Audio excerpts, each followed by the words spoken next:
Apa? Iki mau ki lek WE sapa? WE sapa? Terus Bakang Semak. Bakang Semak, Sotia. Wih, Dari jan. Pinangkani. Luar biasa matur sembah Mbak nyuwun. mantan ambek Mas mantan nama jelut iki. Lah serem. Heeh, ndi lah sing jilabut-jilabut. Buat lagu apa? Mas mantan Mbak mantan endi ya? Mas anu apa kuwi jenenge? Niki murah. Apa? Nakamura Daisuke, heeh. Mau minta lagu apa, Om?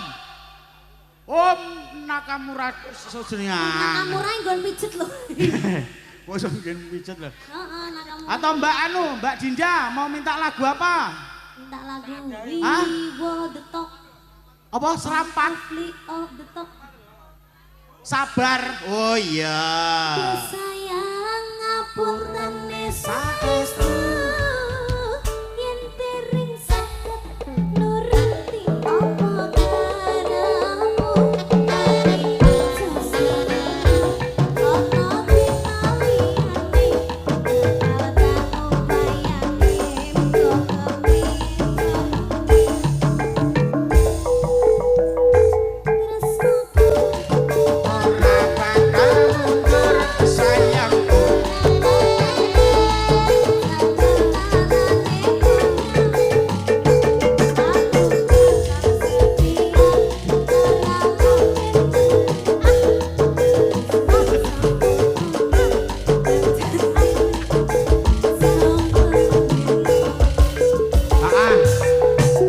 Mbak Manten iki mau nyuwun lagune Sabar.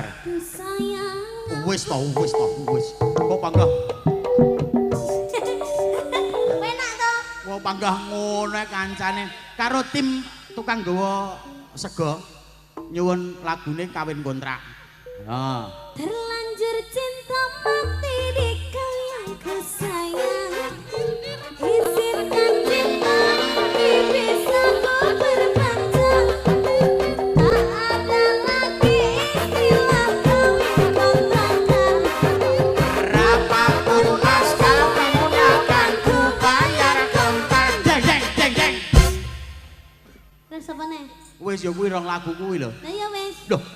Masukku dinyanyekne gak iki mau tabuhane kethek ogleng ngene iki ya. lah kan wes sabar wes dipinangkani kawin kontrak dipinangkani Maksudku dengan lagu dan musik yang indah. ada permintaan juga Apa? selindutan Selindutan ya. aku emah aku rasuti